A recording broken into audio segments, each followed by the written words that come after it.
Bom dia, meu nome é Camila Lipsi. Eu tenho 3 filhos. Eu sou membro da Fonte desde os 12 anos, então faz 32 anos que eu estou nessa igreja. E é um privilégio ter podido aceitar esse desafio de preparar essa aula para vocês hoje. Agradeço a oportunidade do Ministério de Mulheres e espero que a palavra do Senhor fale ao coração de vocês, apesar de mim. Tentem prestar atenção no que a palavra diz, senão talvez os meus possíveis erros. Bom, nós estamos trabalhando rotas de fuga, né? E a rota de fuga que me foi atribuída foi a rota do negacionismo. Quando você olha para essas imagens, esse é um sommelier ou um enófilo, ou então talvez um perfumista. Quem sabe, eu nem sabia que existia esse nome, chama Q-Grader, é uma pessoa que é expert na análise sensorial do café. Talvez um crítico de um restaurante, esse seria o primeiro e o segundo, e o último estaria terminando com o terceiro. Acho que tudo é bom, né? Tudo que mexe com os sentidos. Essas pessoas dessas áreas precisam ter um senso, um faro, um tato, um paladar extremamente aguçados para perceber nuances que nós mal talvez saibamos apreciar, quanto mais identificar. São atividades boas que mexem com a nossa capacidade de percepção. Porém, no sentido completamente oposto, existia um médico chamado Paul Brand, não sei se vocês conhecem ele, e ele foi um especialista no estudo da dor. Ele foi um missionário, filho de um casal missionário que morou na Índia na sua infância, e depois de adulto ele retornou para a Índia, após se especializar em ortopedia, para trabalhar tanto com a sua profissão, como também como campo missionário, por volta de 1946. O Dr. Paul Brand escreveu um livro, 2, na verdade, com o Philip Yancey, que eu acho que é um autor conhecido de vocês, que se chama A Imagem e Semelhança de Deus. E como médico, eu tenho zero afinidade com essa área, mas talvez vocês tenham. Minha filha está estudando veterinária, eu falei para ela que ela adoraria esse livro, porque ele analisa vários aspectos físicos e compara com a realidade espiritual. E nesse livro, ele descreve a sua experiência tratando de pessoas com lepra na Índia.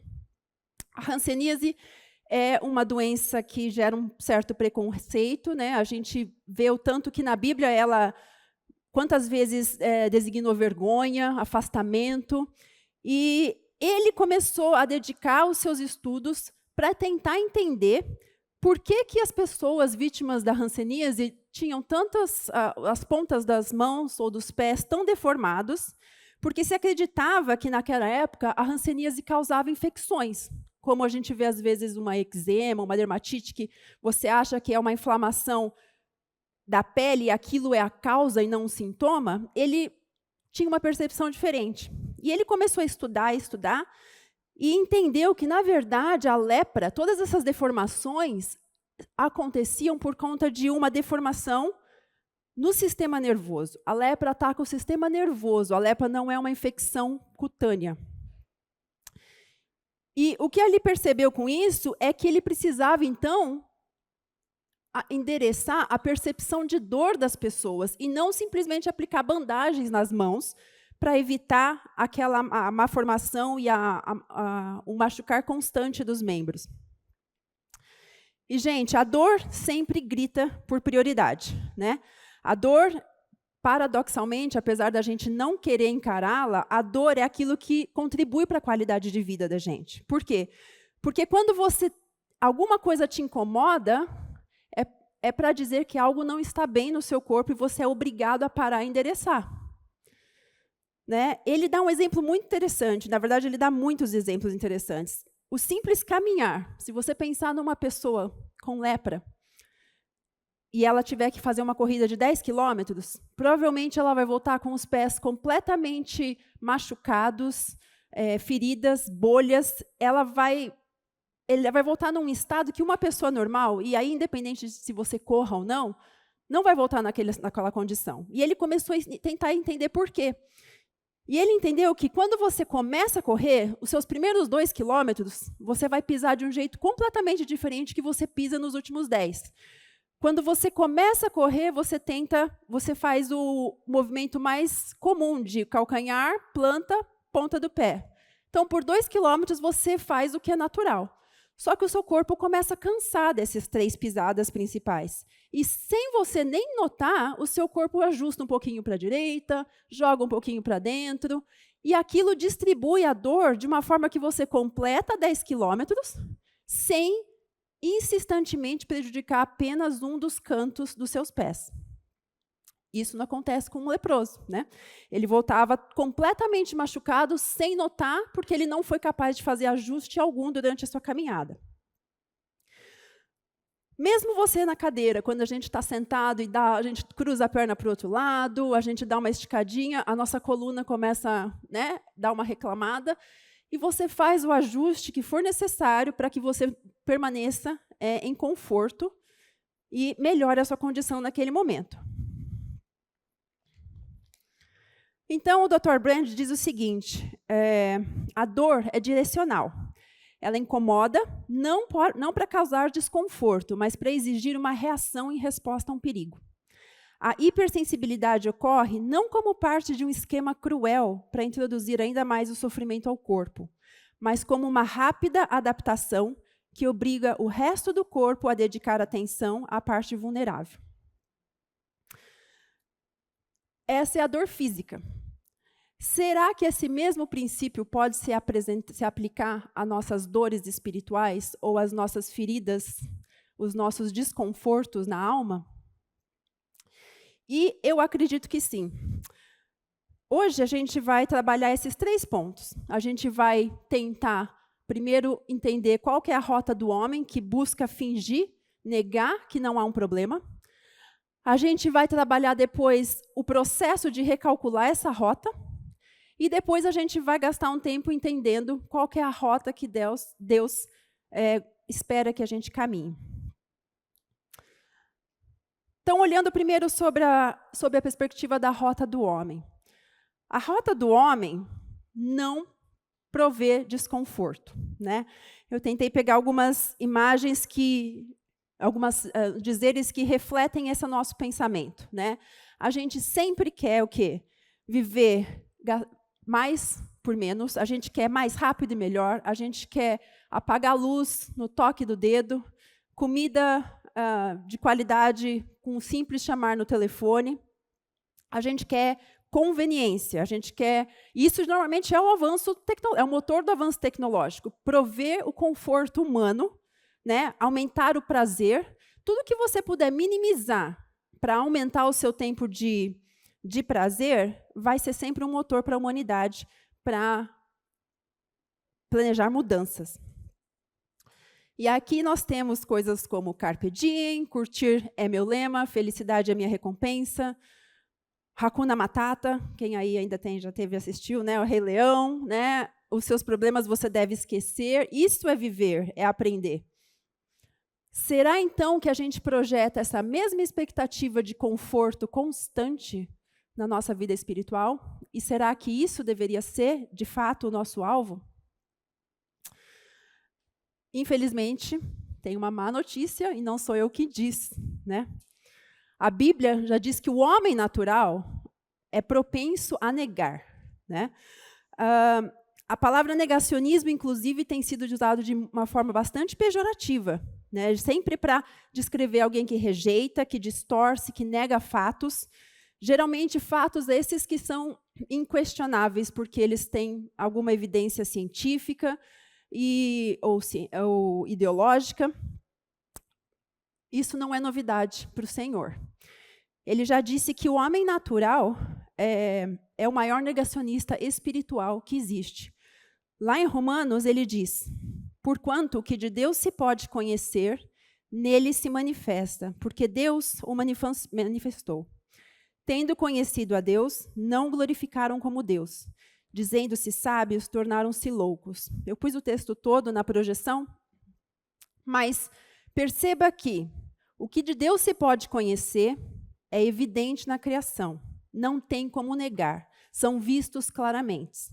E os homens tentam abafar essa verdade constantemente. Mas a Bíblia diz, e ela não falha, que eles não vão poder usar isso como desculpa no futuro. Vai chegar um momento em que Deus vai cobrar uma posição de cada um de nós sobre o que pensamos sobre ele e o seu filho, e os homens que disserem, não sabia que Deus existia. Como? Nunca ninguém pregou o evangelho para mim. Ele vai falar, você é indesculpável. Eu me revelei pela grandiosidade da criação.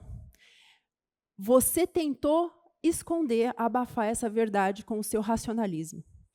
E essa imagem, eu gosto muito dessa comparação, esse menininho com a bola, não sei se vocês já brincaram com os filhos ou na infância, já brincaram de pegar uma bola plástico dessa até maior e tentar afundar na água para subir em cima, e ela volta toda hora você faz força, e ela te joga para cima. Essa, para mim, é a imagem que traduz esse versículo. A bola são as verdades de Deus, é a revelação da criação. O homem não quer aceitar, ele quer negar. O que ele faz? Ele tem que fazer muita força intencional para suprimir essa verdade revelada do Senhor. Ele consegue, por um tempo, se enganar, ele consegue dizer que ele não precisa de Deus, de que tudo que existe é o que ele consegue ver, mas inevitavelmente, em cada canto que a vida tomar, aquilo vai voltar no rosto dele. Se você vai nas montanhas ou vai para o mar, você não tem como você estar diante daquilo e não se maravilhar.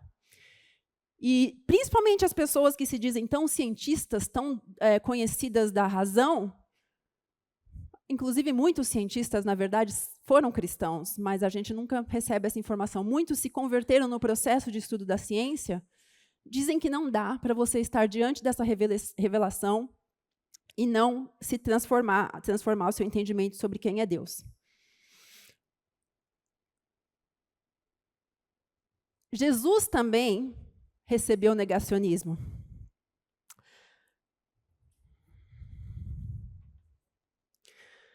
O próprio Cristo disse que ele trouxe a luz veio ao mundo, mas os homens amaram as trevas e não a luz, porque as suas obras eram más. Quem pratica o mal odeia a luz e não se aproxima da luz, temendo que as suas obras sejam manifestas. Diante do próprio Jesus, as pessoas negaram as suas más obras.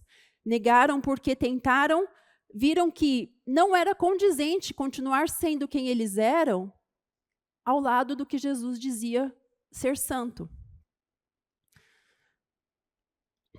E aí, a gente pensa, será que a gente vive dessa forma? Eu sei que vocês estão aqui, vocês são, creio, todas salvas, redimidas por Cristo.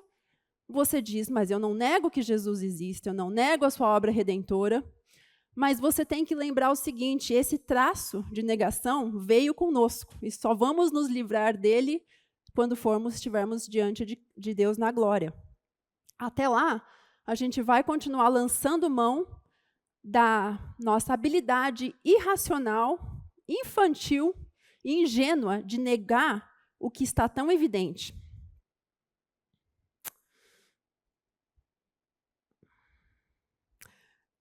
Continuando também, para entender que negar nunca é a resposta, não sei se você já se perguntou, Deus não é tão poderoso? Ele não é onipotente, ele não pode determinar, não é ele que diz o que é pecado e o que não é?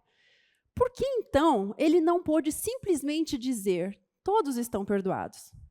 Não foi culpa de vocês, ou foi culpa de vocês, mas eu posso dar acesso VIP à humanidade toda. Ele não poderia fazer isso? Vocês já se perguntaram? Por que ele precisou fazer um caminho, né, que tem que escolha, tem que ter revelação, e tem que ter Israel, e tem que ter cruz? Por que ele simplesmente não declarou? Não é isso que o STF faz? Declara e é verdade? Deus não tem esse poder? Nunca teve esse poder?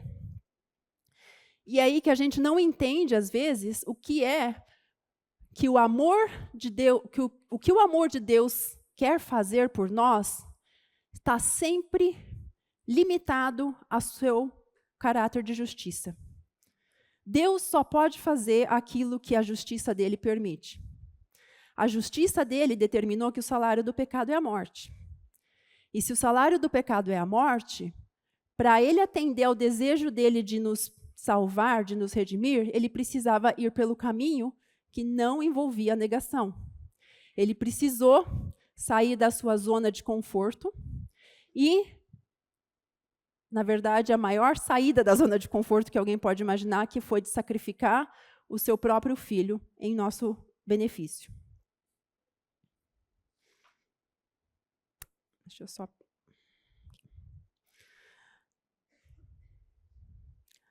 Então, a minha pergunta para vocês é: será que você tem agido de forma negacionista, ignorando o tratamento de algum pecado consistente na sua vida, em que você tenta fazê-lo desaparecer, tenta não encará-lo como pecado, porque não é conveniente a sua vontade de viver sob total conforto, total comodismo, como nós naturalmente somos? Ou talvez não seja necessariamente um pecado inicial, mas pode ser uma situação difícil que você está vivendo, causada pelo pecado de terceiros, que você está tentando evitar.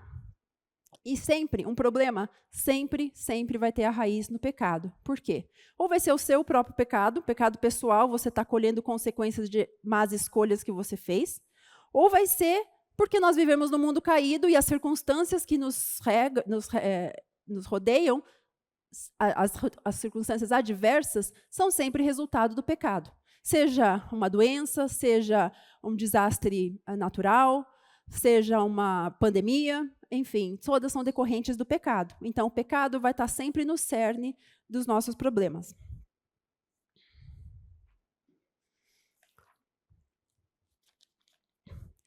E aí vem a pergunta: qual que é a nossa real intenção? Se a dor é boa e aponta para o ajuste que nos traz benefício, por que então insistimos em agir de forma a não endereçar o problema? Eu tentei levantar aqui, analisando o tema, 3 razões pela qual a gente tenta adotar um atalho, né, que parece que vai ser mais fácil no começo, mas lá na frente talvez não seja tão confortável. Nós queremos evitar a dor, vergonha, ou ter que admitir que a nossa vida não é tão perfeita quanto ela parece. Talvez você negue um problema, negue um pecado, porque isso envolve se expor diante das pessoas. E a gente teme muito mais aos homens do que Deus. Então, a gente nega porque a gente não quer se expor. Talvez outra razão seja porque a gente não tentou primeiro eliminar o problema, tentamos agir, mas não deu certo. E a gente duvida que Deus tenha realmente uma solução, porque se eu já tentei e não deu certo, por que seria que a solução longe, abstrata, até de sofrimento de que Deus propõe muitas vezes, ou de vergonha, de humilhação, é aquilo que eu estou precisando para resolver aquele problema? Então, você fala, se eu não consigo, eu acho que não tem solução. E terceiro, é porque a gente muitas vezes não quer abrir mão do pecado que a gente alimenta. A gente sabe que é errado, a gente sabe que vai dar trabalho mudar os nossos hábitos, e a gente simplesmente não quer. Não quer e continua vivendo dessa forma. O problema é que os problemas são situações onde a gente pode experimentar quem Deus é. Como é que você vai saber que Deus é um Deus que se pode confiar quando você não tem razão pela qual confiar? Quando tudo se mostra concreto e materializado e óbvio diante dos seus olhos, você vai confiar o quê? Você é igual ao cientista lá no começo, que acha que entende os fatos, então ele não precisa de Deus, ele não precisa do sobrenatural, ele entendeu como a Terra funciona. A gente age da mesma forma quando a gente olha para quando a gente quer evitar um problema. Quando você vai exercer sua fé e dizer que Ele é o seu resgatador, Ele é a sua fortaleza, se você passar toda vez que tiver um problema, tentando evitá-lo. Sabemos que se esse fosse o propósito de Deus para nós, no momento que a gente morreu, a gente teria sido levado imediatamente para o céu. Por que raios, então, estamos aqui vivendo essa vida? Porque Deus já determinou que esse é o caminho para conhecermos quem Ele é. Esse é o caminho que nos testa, nos permite testar aquilo que a gente diz que a gente crê. E aí? Essa frase eu achei bem interessante. Nossa inclinação em resolver um problema pela negação é, em última instância, uma tentativa de encontrar paz, estabilidade, harmonia, sucesso e felicidade sem depender de Deus. Parece familiar essa situação? Lá no jardim, foi essa a proposta de Satanás. Você pode estar feliz, você pode viver da forma que te agrada, sem depender de Deus. E Deus fala, não, eu te dou os problemas para que você entenda que você não pode viver sem depender de mim. E o problema, a grande raiz dessa escolha, voltando aí para o cenário do jardim, são dois grandes pecados, que é o do medo e o da arrogância. Você pode falar, arrogância? Eu não sou arrogante, eu só não quero enfrentar. Na verdade, eu sou até meio tímido. Bom, na verdade, não. O medo é você não confiar em quem, é ser incrédulo diante de quem Deus é e diante do que Ele diz que pode fazer pela sua vida. E a arrogância é porque a gente pensa poder agir de forma autônoma em relação a Deus e resolver nossos problemas sem depender dele. Ambos nos cegam a respeito da realidade. E esse ciclo, se você não quebrar, ele vai ficando cada vez mais difícil. Pense em qualquer pecado que você tem como estimação ou que você sabe que é a sua dificuldade. Normalmente você peca porque você está querendo satisfazer algo que te interessa, né? E quando algo te interessa, você faz, age, fala, pensa da forma que condiz o que te interessa. Você pratica autoindulgência. E uma vez que você viu que aquilo não é certo, ou se você é confrontado com as escrituras, você parte para a autojustificação. Não, é que você não sabe o que eu estou passando. Não, é que eu não tive escolhas. Não, é que você não sabe com quem eu vivo. A gente passa a se justificar.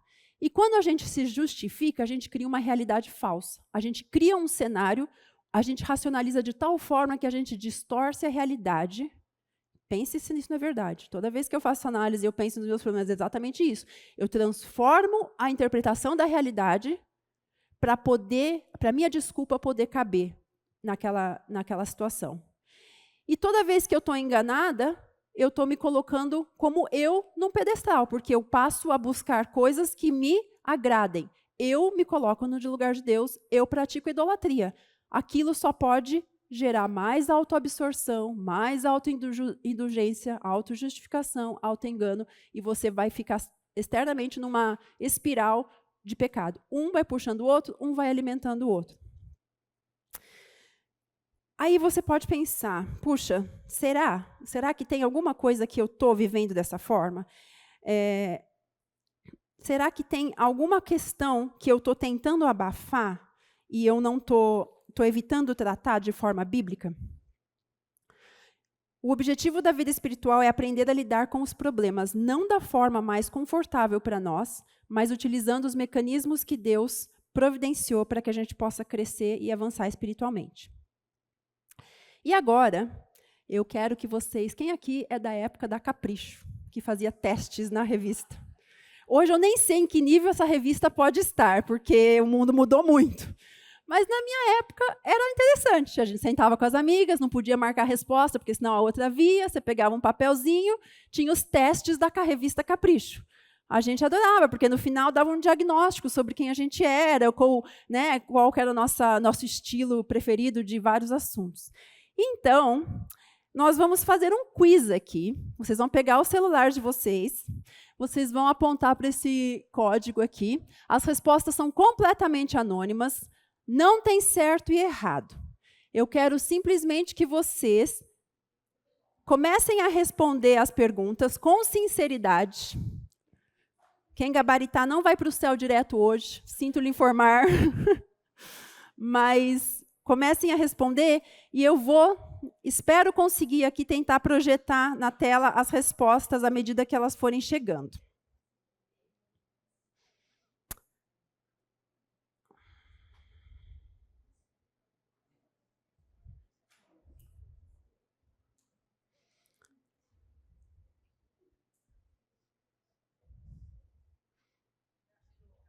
Ai, tirou? Deixa eu ver, peraí. É que eu vou dar mais um segundinho para todo mundo, porque eu vou precisar trocar de tela. Ué?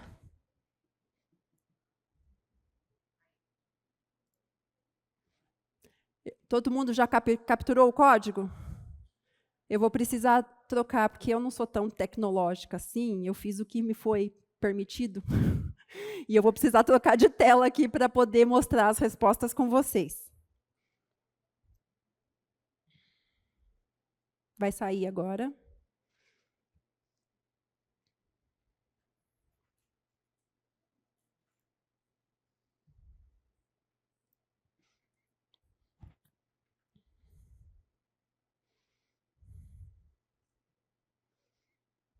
Não tenho medo, nada vai aparecer aqui. Vai ser um código. Já tem algumas pessoas que terminaram, então a gente já vai vendo. Vamos lá, então. Primeira pergunta, um relacionamento tenso. Você sente um desconforto crescente com uma pessoa próxima, mas evita tocar no assunto para não gerar conflito. Esse é um problema. Você não sabe se o pecado é seu ou é dela. Mas algo tem que ser feito. Como você reage? Eu estou vendo que a maioria decidiu orar por aquela pessoa, mas continua agindo como se nada tivesse acontecendo. Não vou ler todas porque não vai dar tempo. Eu vou só tentar destacar os vencedores, né? Sintomas físicos. Ah, mas também entra isso? Ué, é um problema, não é? Advém do pecado, a sua saúde, a forma como você lida com o seu corpo. A maioria aqui está dizendo que reconhece o sinal e busca ajuda médica com responsabilidade. Mas eu sei que às vezes a gente tenta resolver, né? Tenta mudar alguma coisa aqui. É a resposta que veio depois em segundo lugar. Tenta ajustar por conta própria sem necessariamente buscar uma ajuda específica. Desorganização financeira. Você evita olhar seu extrato e sente medo de encarar sua realidade financeira? A maioria falou que encara os dados, busca ajuda e reestrutura com sabedoria. Glória a Deus. Mas, às vezes, a gente fala, é só esse mês, eu não dá para ficar sem isso, isso é um consumo que eu não posso viver sem, mas o mês que vem eu resolvo, eu compenso. Cuidado, né? Porque isso pode criar uma enorme bola de neve. Camila, mas ali, no número, dá 41%, se você somar, 32 dentro desse total, é 41% adia a rever. Isso. Então, nós temos, a cada 10 de nós, 4 adia. Age como se nada. Isso, é verdade. Apesar a maioria ter dito que busca ajuda, a outra metade ainda não encara como um problema gritante. Ele está lá, mas eu estou cozinhando, eu vou resolver aqui. Né? Uma hora eu vou resolver. Assim nas outras também. Sobre a sua vida espiritual. Você sente que sua vida espiritual está fria, mas mantém as aparências. A maioria aqui disse o quê? Que busca ajuda, confissão e disciplinas espirituais com sinceridade. Não poderia pensar diferente, porque é muito difícil você vir aqui para a igreja todo domingo e continuar fingindo que nada está acontecendo. Porque se você vem aqui e não é confrontado, você ligou o celular no meio do culto, porque não tem como. Né? Você está se distraindo até como da forma que a Gisane me explicou na aula passada. Mas tem um número muito perto, se você somar, né? Na verdade, a maioria de nós tenta agir como se aquilo fosse temporário. Vai passar, eu continuo fazendo lá aquilo que me mandaram fazer, ler uma página do meu devoção diário, eu venho na igreja, tô cuidando da minha vida espiritual. Quinto, trabalho ou estudo sobrecarregado. Você procura tarefas importantes e sente culpa depois. Você quer grandes coisas, grandes projetos, mas depois você não dá conta. A maioria de nós faz o quê? Tenta se organizar, mas continua adiando o essencial, porque aquilo vai gritar na frente. Se assumir um negócio muito importante para o seu chefe, como é que você vai falar agora que você tem que ir para a igreja? Que você tem koinonia no meio da semana? Como é que você vai dizer que você precisa jantar com a sua família? Não cabe, né? O que está gritando mais? A maioria vai achar que aquilo uma hora vai se auto-resolver. O problema é que, nesse tempo, você não sabe que outros pecados você está semeando que vão te dar frutos lá na frente, porque você passou um grande tempo postergando essa situação.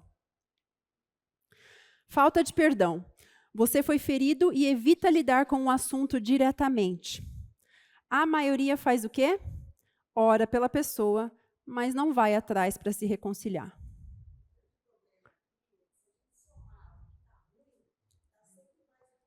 É verdade.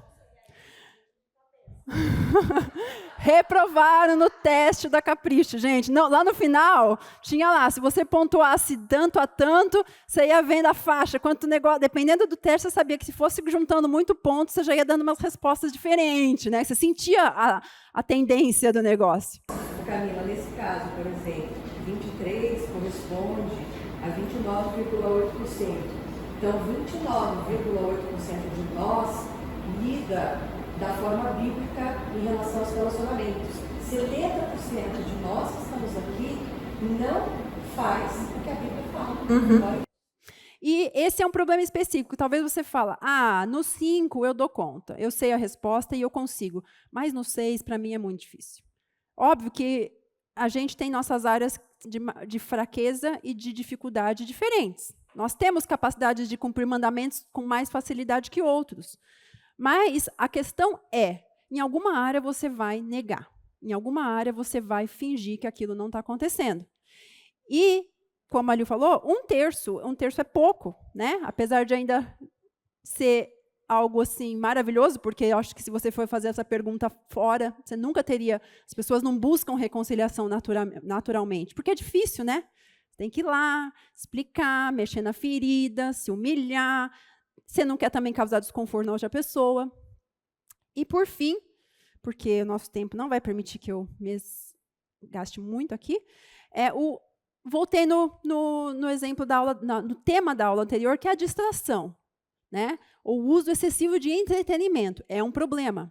O que você faz? A maioria tenta controlar, mas sempre volta ao hábito. Já tentei por lá o timer também, mas eu falo, eu tenho aqui, eu posso apertar, eu desfaço isso, estou afim agora. Né? A gente consegue, no dedo, resolver. A maioria faz isso, mas a outra, menos que a metade aqui, se auto-justifica. Né? Todo mundo faz. Eu me entrego, não tenho o que pensar. Isso aí é normal, eu estou descansando, eu trabalhei. Né? Então, você dá uma... Lembra aquele ciclo da auto-justificativa? Ele cai aqui. Muito bom. Obrigada pela participação de vocês. Deixa eu voltar onde eu estava, antes da gente ir para o intervalo. Gente, eu não vou cobrir essa tabela, mas se alguém tiver... Espera aí que ela vai aparecer. Se alguém tiver interesse, quer fazer mais teste, criar o seu teste da Capricho, tem um monte de áreas aí para a gente se olhar. Né? A saúde... Tudo que está na coluna da esquerda, você vai olhar e vai falar assim, mas nem tudo aí é pecado, né? Dormir mal, né? Não sei. Eu coloquei aqui na questão financeira, depender de terceiros, quando eu já poderia ser independente, ignorar espaço no meu orçamento para ajudar os outros. Gente, vocês estão indo muito longe. Consumir excesso, mas eu tenho dinheiro, eu não estou devendo. Mas tudo que está na coluna da esquerda você pode talvez mascarar como não pecado, mas quando você olha na direita, o caminho persistente na coluna da esquerda vai te levar a um pecado na coluna da direita. Ou para você está certo isso, né? Na coluna de cá.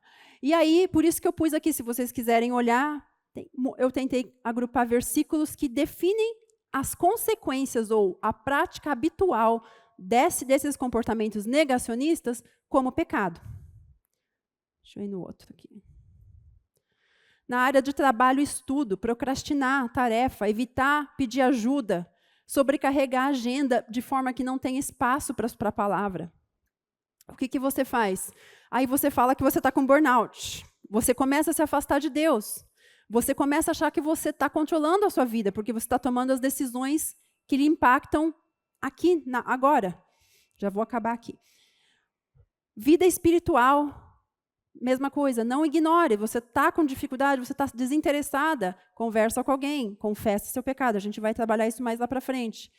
Fugir de comportamentos problemáticos na família, sejam nós como mães ou nós como filhos também, né? Não colocar em prática os princípios bíblicos de respeito na família. Enfim, a lista poderia ser grande. Está cortando? Estão cortando um pouquinho, né? Não sei por quê. Mas a gente vai ter que voltar em 10 minutos para o restante. Terminamos vendo que somos, sim, negacionistas, fugimos, sim, dos problemas, vivemos como se eles não existissem. Mas é preciso sair dessa rota. Algo precisa ser feito, porque senão você engata a quinta e não volta. E aí, nessa hora, a gente pensa, às vezes a gente se acostuma tanto com um comportamento que a gente acaba, eu não vou nem dizer honestamente, mas sinceramente enganados a respeito de como a gente está reagindo a alguma situação. E a gente passa a achar que aquilo é normal, né? E aí eu fico pensando, será que se alguém visse a sua vida, como a peça do teatro foi sensacional, né? Aquela voz te falando, você está agindo assim, a forma como você está reagindo não é bíblica, você está negando esse problema. Você acha que você responderia para você mesmo ou para uma pessoa de fora? Na nossa família é mais fácil ver, mas às vezes um amigo, um familiar. Você ia continuar negando? Você ia continuar dando desculpas? E eu gosto desse exemplo que eu coloquei aqui, não sei, ou você já fez, ou você já recebeu. No meio da noite, o seu filho acorda, chorando, desesperado, vai correndo para o lado da cama, dizendo que tem um monstro absurdo embaixo da cama dele, que ele está aterrorizado. E o que você faz nessa situação? Você vira e fala, ai, filho, é verdade, vamos lá, pega um taco de beisebol, de sinuca, o que for, vai para o quarto e bate em algo que não está acontecendo? Não, você não corrobora com a negação dele da realidade. Você, como mãe, faz o quê? Não, filho, vamos lá, acende a luz, olha embaixo da cama, não tem nada, está tudo bem. O que você faz? Você traz a verdade para aquela criança, para que os medos, a realidade obscura que ela criou, se revele como falsa. Assim, Deus, na sua providência, nos entregou amigos, nos entregou a igreja, para o quê? Para você poder, às vezes, na sua cegueira, receber a luz que está te faltando pelo hábito de andar na escuridão. Da mesma forma, a pessoa que está você agora se coloque naquela área que você não está com tanta dificuldade, mas você tem alguém próximo de você que está. Qual que é a nossa postura deveria ser? Ser a luz, levar a verdade para que aquela pessoa saia do negacionismo. Vai ser fácil isso? Duvido, né? Mãe e filho, amigos, marido e mulher, nunca é fácil. Por quê? Porque a gente vai ter que mexer na ferida, a pessoa não vai querer ouvir, mas isto não é bíblico. Primeira coisa que a gente deveria exercer aquele autocontrole é fica quieto, só fica quieto. Não precisa nem justificar, nem concordar de imediato, mas tenta ouvir, já é um enorme passo no processo.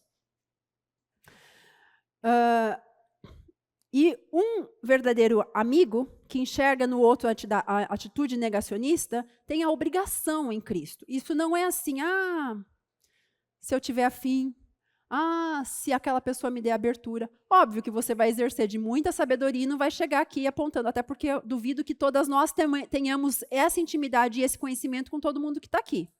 Mas o princípio bíblico é que a gente tem que se exortar, que a gente deve edificar uns aos outros, e você não tem como exortar, encorajar, sem mexer, às vezes, na ferida. Então, isso vai fazer parte, sim, da rotina da igreja, e a gente tem que estar preparado, tanto para dar quanto para receber. Porque a Bíblia fala que é melhor a repreensão franca do que o amor encoberto. Leais são as feridas feitas pelo amigo, mas os beijos do inimigo são enganosos. O amigo, a pessoa que te valoriza, que quer ver você sair na cegueira espiritual, ele vai falar com você. Ele não vai só sair com você para tomar café, e que é gostoso, só essa parte. Né? A gente acha a amizade vai além disso. E muito importante, lembre-se que a autoridade da repreensão deve vir sempre da Bíblia, e não da pessoa em si que está falando com você. O seu amigo não precisa ser perfeito, até porque ninguém é, para poder te repreender e exortar. Ele simplesmente tem que estar consistente com a palavra. Mas ele aquela área dele é horrível. Ele está falando uma verdade? Ele pode, talvez, ter até dificuldade com aquela. Eu estou aprendendo que eu sou assim, eu estou vendo que você também é. Né? Em casa, isso acontece muito. Eu me vejo nos meus filhos, e eu tenho que falar para eles as coisas que eu já sei como eles são. Porque eu também sou daquela forma. E eu lembrei do exemplo de Balaão, que Deus usou um ímpio para falar a coisa certa para o povo. Então, tente se desapegar de que a imagem de quem vem com falar tem que ser santa e irrepreensível sempre. Óbvio que o nosso testemunho vai dar muito mais poder a essa exortação, e esse deve ser o nosso alvo. Mas, às vezes, Deus vai usar um ímpio, vai usar uma pessoa numa situação difícil, até sofrendo por um pecado igual ao seu, e ela vai falar, não faz igual eu fiz. Eu fiz assim, não faz. Mas você errou. Exatamente, eu errei nessa área. Não segue por esse caminho. Quem é você? Não é, né, uma frase, quem é você? Você fez isso na sua juventude, ou você, né, essas desculpas que a gente vai ouvir. Aprenda com o erro dos outros. E por que também? Porque Deus, o próprio Jesus falou, não adianta fingir paz. O mundo vai querer que você finja paz. Ele avisou que a gente ia tentar resolver os nossos problemas, encontrar paz, na forma que o mundo ensina, que é, uma das formas é negando. Romanos já diz isso, João já disse isso. E se a gente se corroborar com a imagem cega, né, com a realidade cega da pessoa ao nosso lado, a gente vai estar se assemelhando àqueles profetas do Antigo Testamento que diziam paz, paz, quando não há paz. O povo estava em iminência de cativeiro, e eles estavam, não, está tudo bem. Não, vocês estão no caminho certo, não tem nada do que se arrepender. Não, no final dá tudo certo. É só esperar que passa. Isso é o que os falsos profetas entregavam no Velho Testamento. Então, se a gente agir dessa forma, a gente está, como aquele velho diz, colocando, né, no caso, um ar-condicionado no trem que vai para o inferno. Espero que não seja, não é o nosso caso aqui, né? Nós vamos ser salvas, mas nós vamos perder a oportunidade de crescer espiritualmente, de desfrutar de Deus aqui, e lá na frente, como a gente vai ver também, de receber os galardões para isso.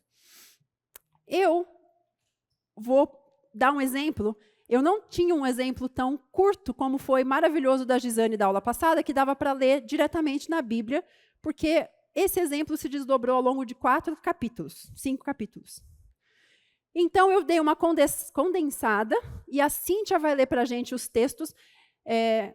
Presta atenção na narrativa. Se você começar a ler em casa, você vai ver que o negócio flui, você não quer, que nem novela, assim, você quer... Nossa, novela, que nem série do Netflix, você não consegue esperar o próximo capítulo.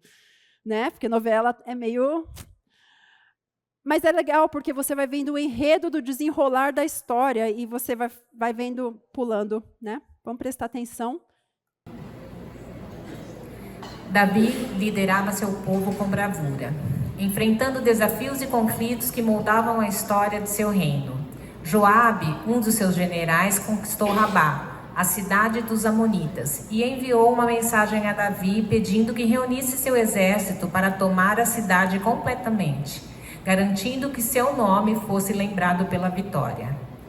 Davi marchou com seu exército conquistando Rabá e tomando para si a coroa do rei derrotado, uma peça valiosa de ouro e pedras preciosas. Ele também levou os despojos da cidade e impôs sua autoridade sobre os habitantes. Com essa vitória, Davi retornou triunfante a Jerusalém. Entretanto, dentro de sua própria família, conflitos e tragédias surgiam. Amnon, filho mais velho de Davi, se apaixonou por sua meia-irmã Tamar. Enganado por seu sobrinho, Davi consentiu que Tamar fosse visitá-lo, permitindo que ela fosse enganada e violentada por Amnon. Após o crime, ele passou a desprezá-la e a expulsou da sua presença. Tamar ficou desolada e encontrou abrigo na casa de seu irmão Absalão. Essa história começou logo depois do capítulo 12, que a gente terminou com o arrependimento, com o confronto de Natã, 12:13, de Natã e Davi. A gente já sabia que dali para frente o julgamento viria pelo pecado que ele cometeu com Batseba e o assassinato de Urias.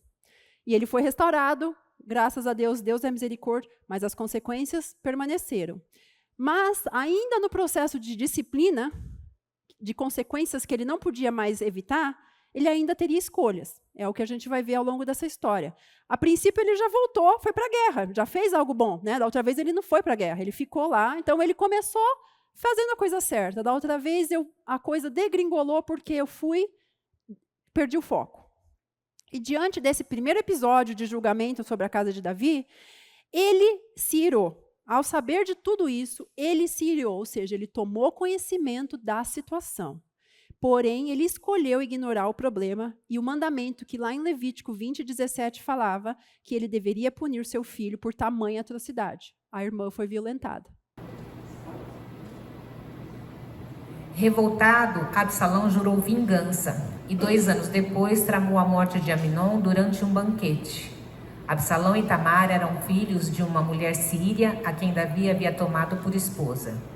A notícia da morte de Amnon chegou a Davi, que ficou profundamente abalado, mas Absalão fugiu para Gesur, onde permaneceu por 3 anos.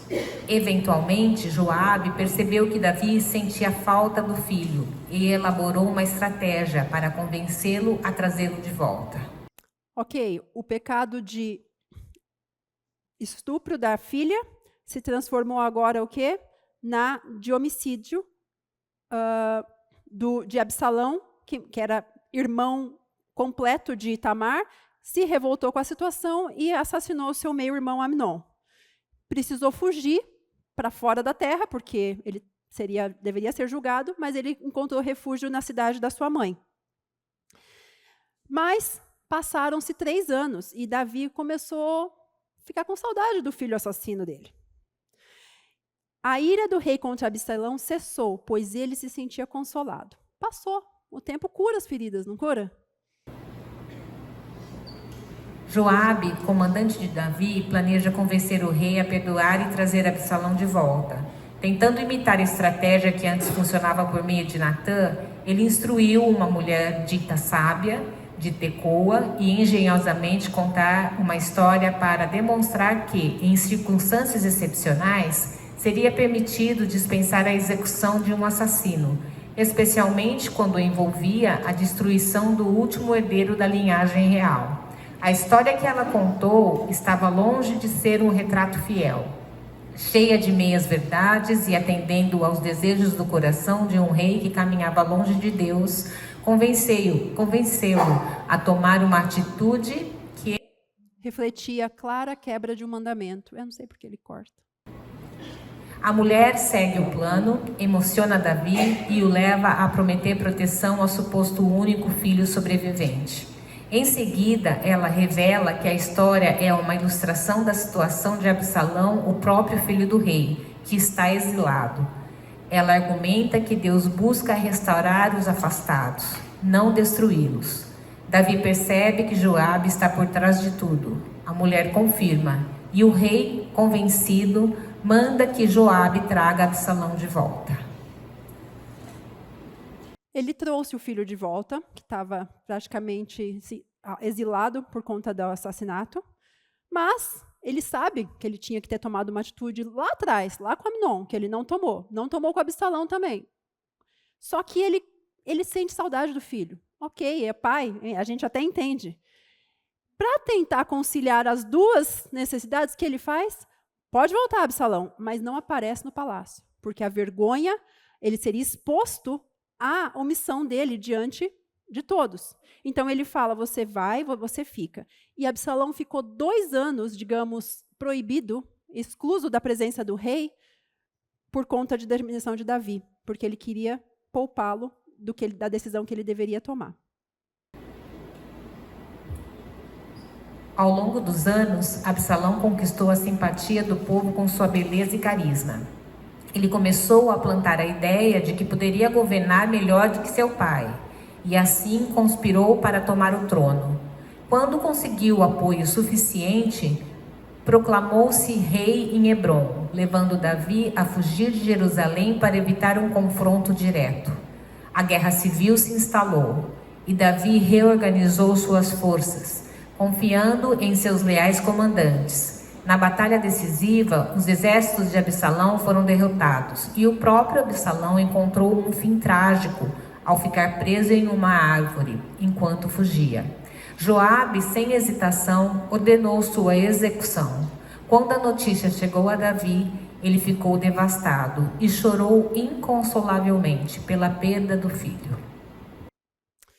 E aí essa história termina, essa parte, né, com novamente Davi em desespero pela perda de mais um filho, a ponto do seu general precisar falar, Davi, um monte de gente perdeu a vida para te defender contra esse traidor do seu filho, que você não fez o que deveria ter feito. E você está aqui chorando a morte dele, ao invés de estar indo receber todos esses guerreiros que lutaram por você? Sai, limpa esse rosto, vai para fora e age como homem. Você está amando os que te odeiam e odiando os que te amam. E aí, Davi respondeu, graças a Deus, porque apesar de ser tão triste essa história, Davi foi enganado pela mulher tecoíta, aquela história foi extremamente manipulada, não era o último herdeiro dele, ele não era para aquilo que ele estava sendo chamado, mas ele também ouvia. E, de novo, Joabe fez algumas coisas que não deveria, mas a repreensão no momento certo surtiu efeito. Quando era falsa, quando lembra que não condizia com a Bíblia, a mulher tecoíta usou argumentos que emocionalmente abalaram Davi a responder, a trazer o filho, mas não era consistente com o mandamento que Deus tinha deixado para o povo de Israel, de perdoar o assassino, deixar impune o assassino e o que tinha cometido incesto. E Davi certamente sofreu. Era parte do processo de disciplina que Deus tinha dito que aconteceria? Era. Poderia ter sido menos tortuoso esse caminho? Sem dúvida. Poderia ter cortado o mal na raiz lá com Amnon já? Poderia. Mas a coisa foi escalonando novamente. E agora, deixa eu só voltar numa questão que eu até coloquei aqui. Essa questão de você ser chamado, de você ser exortado, muitas vezes a gente não quer ouvir. E tem um exemplo pessoal meu, de uma situação em que eu estava extremamente ofendida por o que eu ainda considero uma ofensa real. Que por 3 anos eu não queria perdoar aquela pessoa. Mas era fácil, porque não era uma pessoa com quem eu convivia diariamente. Eu só convivia 2, 3 vezes por ano. E eu não tinha vontade de perdoar aquela pessoa, mas eu não agia com hostilidade total. Eu simplesmente ignorava a pessoa. E aquilo, obviamente, vai crescendo. Você pode até não conviver, você pode até não precisar trocar ofensas com a pessoa, mas aquela situação me deixava extremamente...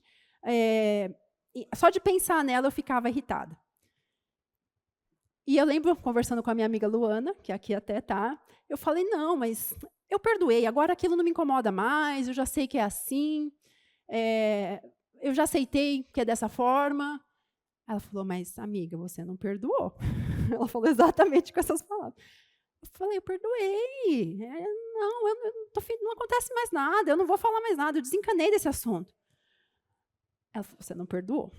Isso, passaram-se mais 4 meses, depois dessa pequena exortação, comendo um doce e um café, que eu ouvi. E aí eu falei, eu preciso pedir perdão para essa pessoa. E eu fui pedir perdão para essa pessoa. E, gente, por mais que aquela situação, o que aquela pessoa faz, ou, né, ainda não é uma coisa que eu acho que está certa, o peso que sai das suas costas é muito difícil, porque você fala, eu vou falar agora. Não vou falar agora. Não, agora eu vou falar. Não, vou falar agora, levanta e vai. E se você está falando com irmãos em Cristo, é muito bom se a pessoa tem uma maturidade para reconhecer o tamanho do esforço que você está fazendo e te receber com graça. E foi isso que eu recebi. E foi tão aquele peso, né, de não precisar mais remoer esse assunto. Não estava afetando ninguém. Não, talvez estava, porque às vezes a gente faz um comentário aqui e ali. Mas aquilo estava mais me afetando do que as outras pessoas, porque eu ficava irritada de pensar, eu ia lavar louça, eu ia pendurar roupa no varal, e eu pensava na situação, e eu queria falar, eu queria já defender. E depois de 3 anos eu consegui pedir perdão. Por causa de um comentário que uma amiga fez. Então, não deixe de ouvir, não deixe de falar, porque você pode estar livrando a pessoa de uma situação que está sendo ruim para ela mesma. Então, agora, a gente ainda tem 20 minutinhos, eu vou dar uma corrida aqui, para a gente trabalhar um pouquinho no que é a rota de Deus. Você foi confrontada, você tem um outro caminho a percorrer. Deixa eu só achar aqui que eu me...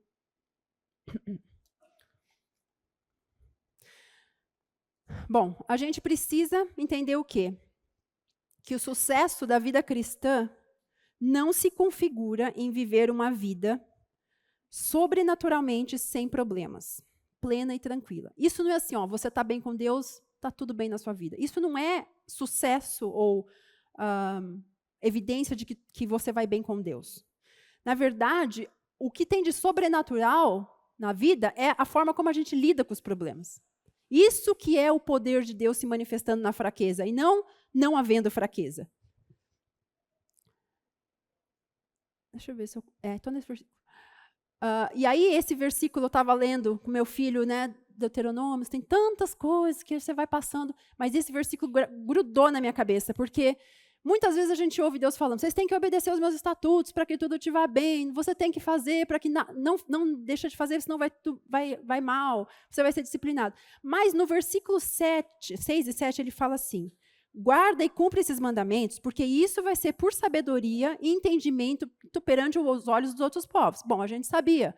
Os outros povos deveriam olhar para Israel e falar, que povo separado, que povo santo, né? Mas, mais que isso, esses povos vão dizer, este grande povo é nação sábia e entendida, pois que nação há tão grande que tenha deuses tão chegados como o Senhor nosso Deus, todas as vezes que o invocamos. Era para as nações do lado olhar e falar, o Deus deles ouve a eles. Essa era a resposta que Deus queria. Então, com isso na cabeça, você precisa mostrar para a pessoa do seu lado que o seu Deus te ouve, não que você não tem problema. Eu estou passando pela mesma situação que uma outra pessoa do meu lado tem, mas o meu Deus me ouve. Agora, você de fato confia? Você sabe quem é Deus? Se ele é digno de confiança? Porque também falar, não é um simples jogo do contente de dizer, vai ficar tudo bem, Deus cuida de tudo. Você só confia naquilo que você conhece. E aí a gente precisa, como primeiro passo, é renovar sempre o nosso entendimento de quem é Deus. Né? E não cair nas falácias daquilo que o mundo ou do que o seu próprio auto-engano diz que Deus é. Deus é seu amparo, fortaleza, ele responde, ele livra você dos seus temores, ele diz que a graça dele é suficiente, não é a resolução do seu problema que é suficiente, é a graça dele, é a dependência dele que é o que é suficiente. Ele diz que ele é seu rochedo, um lugar forte, que ele é seu libertador, sua fortaleza, escudo, salvação e alto refúgio. Ele ouve você, ele te firma numa rocha. A ideia aqui é que você tem em Deus acesso a um lugar protegido quando o mundo todo está desmoronando. Quando o seu pecado está te atacando. Né? Você tem uma forma de escape. E aqui eu vou propor para vocês uma coisa que eu não quero que soe como 10 passos para ser feliz. Porque a Bíblia não é um livro de autoajuda que você segue 10 passos e alcança a plenitude quando você chega no 10º. Não. Mas são 10 princípios que vocês precisam trabalhar, às vezes sequencialmente, às vezes paralelamente, mas sempre levando em conta que eles precisam estar em sincronia se você quiser chegar a ponto de dizer, passei por aflições e me alegrei nelas, como fala em Tiago. Tende por motivo de alegria ao passar por aflições. Como que eu vou dizer isso? Não é da noite para o dia. Isso não vai acontecer da noite para o dia. Não é algo estático. Está cortando tanto, né? Mas não é algo estático, mas é gradual, dinâmico, sinérgico. Você vai precisar ter a ciência de que você tem que cuidar de todas essas áreas. E com isso, você vai ter acesso a essa fortaleza que Deus criou. Como ele disse nos Salmos que a gente leu, aqueles versículos. Então, o primeiro mecanismo, não existe acesso à fortaleza sem você confessar o seu pecado. O pecado está entre você e Deus. Toda vez que você peca, é como se uma barreira se erguisse entre você e Deus, e você fala, ele não te ouve, ele fala e você não ouve. Sem o pecado, você não passa pela ponte levadiça que te dá acesso ao castelo. Deixei alguns versículos para você. E o que é confessar o pecado? É dar nome ao pecado. É diferente de negar, é dar nome. O versículo em 1 João 9 fala que você está diante de um tribunal. Quando você vai num tribunal, eu nunca fui, mas se eu fosse condenado a um crime, você tinha que falar, eu me declaro culpado de... Você precisa dar o nome. Eu não falo, Senhor, perdoa porque eu pequei muito. Você precisa nomear. No processo de nomeação, o que acontece? Você começa a tirar aquela insensibilidade do calo, que você não percebe o pecado, você fala, puxa, eu menti de novo. Nossa, eu menti de novo. Eu estou confessando, eu me declaro culpado de fofoca. Nossa, fofoca. Você começa a ver que você fofoca, se você estiver confessando, dando nome, vai ficar chato. Uma hora você acaba principalmente, aguçando a sua percepção sensorial de que você realmente faz aquilo com frequência. Então, é importante dar nome ao pecado. Seja específico. Uma vez que você fez isso é só o primeiro passo. A gente está numa rota, numa vida cristã. Pensa que você está entrando no carro quando você confessa o seu pecado. E aí você está pronto para ligar o carro, mas aí você peca de novo. É a mesma coisa que você saísse do carro e ficasse fora. Confessei o pecado, eu entrei no carro de novo. Eu vou dar partida, eu pequei de novo, eu saí do carro. Eu preciso confessar, eu preciso voltar para o carro. A gente vai chegar em algum lugar se a gente ficar pecando e confessando o dia inteiro? É esse o fim em si da vida cristã? Não. O confessar o pecado não é algo, o ápice da vida cristã, é simplesmente o primeiro passo. Se você quer chegar em algum lugar com o seu carro, você precisa confessar o pecado, aí você precisa ficar lá sem pecar. Porque senão você não vai andar 10 metros, você vai ter que parar de novo para confessar o seu pecado. Uma vez que você confessou e está dentro desse carro, você vai então se deixar encher pelo Espírito. Quando a gente se converteu, foi feita a habitação do Espírito Santo. Isso você não vai perder jamais. Deus te selou, te identificou como filho, e esse status de filho você não perde. Mas a gente pode viver como um filho rebelde? Pode. Nesse momento, você se esvaziou do Espírito Santo. Uma vez que você confessou o seu pecado, você está pronto para ser o quê? Cheio do Espírito Santo, ensinado pela palavra. Absorver aquelas verdades que os fariseus ouviam lá nas parábolas, não entendiam nada, porque eles não tinham Espírito mais, né? Naquela fase não se tinha ainda. Mas eles não tinham entendimento, a revelação. Sem pecado, você está livre para aprender doutrinas bíblicas, verdades bíblicas. E uma vez que você absorve verdades bíblicas, você passa a poder descansar pela fé. Cumprir, conhecer as promessas, te dá mecanismos. Lembra aqueles que você precisa conhecer quem é Deus? Você vai poder descansar, porque agora você recebeu, processou verdades que o mundo acha que é loucura, e aquilo vai te dar subsídio para você descansar pela fé. Você vai pegar um versículo que tem uma promessa, você vai ler, você vai ter fé de que aquilo é verdade, que se perdoar é bom para você e não é melhor ficar guardando rancor, e você vai fazer o que ele ordena e você vai descansar que o restante Deus vai fazer. Pegando meu exemplo, eu estava botando fé de que eu tinha que perdoar aquele meu irmão 7 vezes 7, 70 vezes 7? Não, eu estava dizendo que aquilo era mentira. Que eu estava muito mais feliz guardando aquele rancor do que perdoando aquela pessoa. Quando eu decidi aplicar fé de que aquilo que Jesus falou, aquilo me transformaria, eu pude experimentar da libertação que o pecado, da escravização que o pecado traz para mim. E uma vez que você tem fé, você começa a viver orientado pela graça. O que é isso? É você começar a olhar para as pessoas que te deixam louca, que te tiram do sério, as situações, como Deus olha para a gente.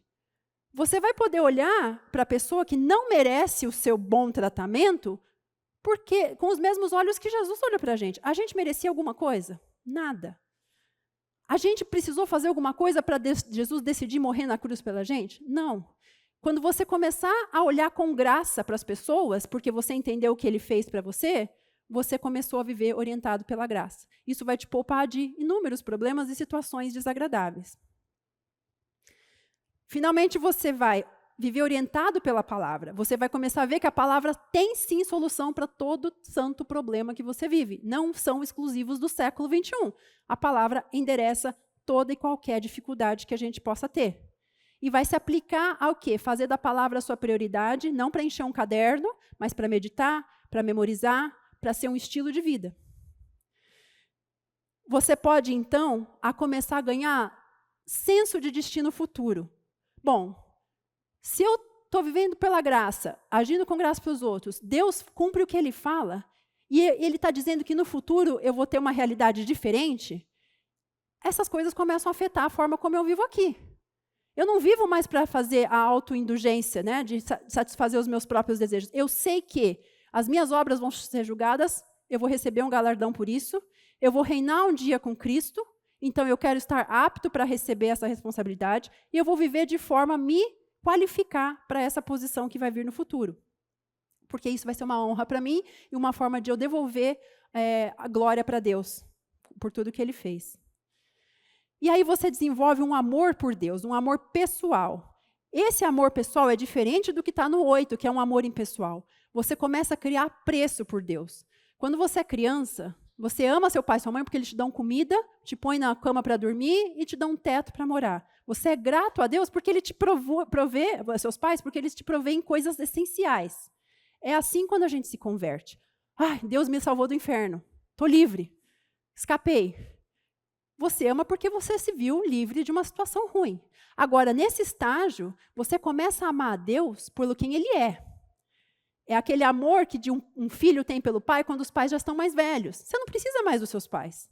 Você não depende mais deles financeiramente. Mas você começa a ter um apreço. Por quê? Por conversar com seus pais, discutir coisas que você não precisaria, mas agora o relacionamento é gostoso. Esse é o amor pessoal que você vai desenvolver por Deus, que a gente não tem quando a gente se converte. A gente tem aquele amor de resposta de me livrei.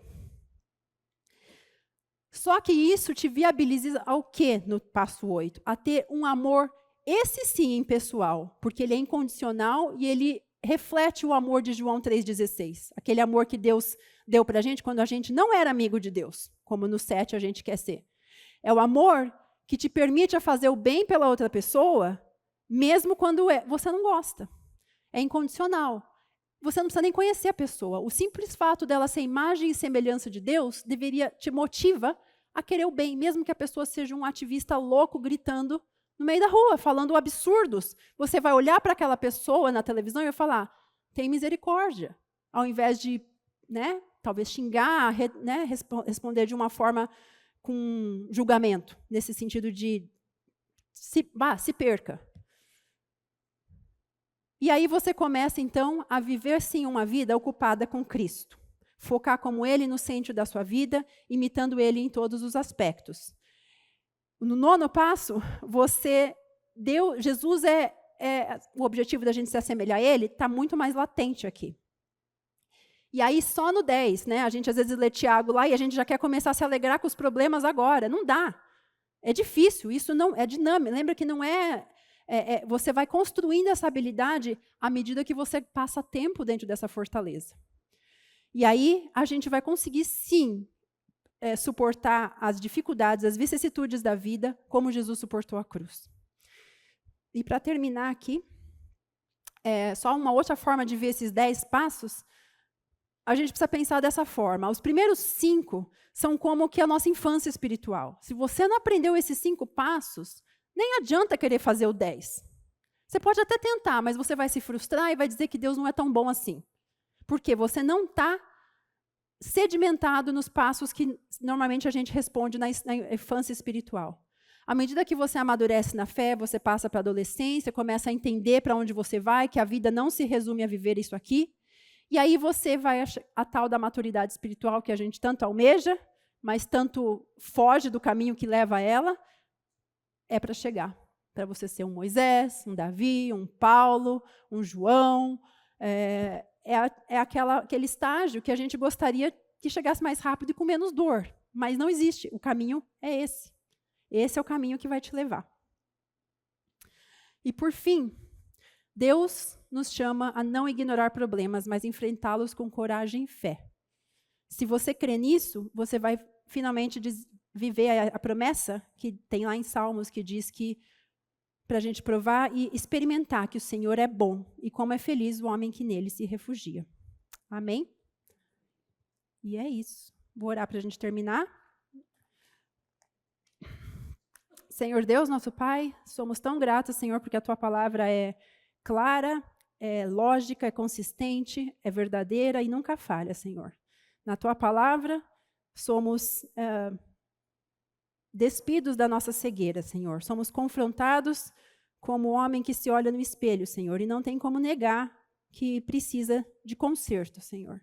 O Senhor tem misericórdia e o Senhor é paciente, Senhor. Assim como o Senhor foi com Davi, ser com nós todas, para que possamos endereçar nossas dificuldades, assumi-las e mudar a rota que vai nos levar a um lugar distante de Ti, Senhor. Peço por cada mulher que está aqui hoje, que o Senhor as abençoe, que essa palavra traga frutos e que elas possam voltar em casa bem com suas famílias, Senhor. É em nome do Teu Filho, Senhor Jesus, que eu oro. Amém.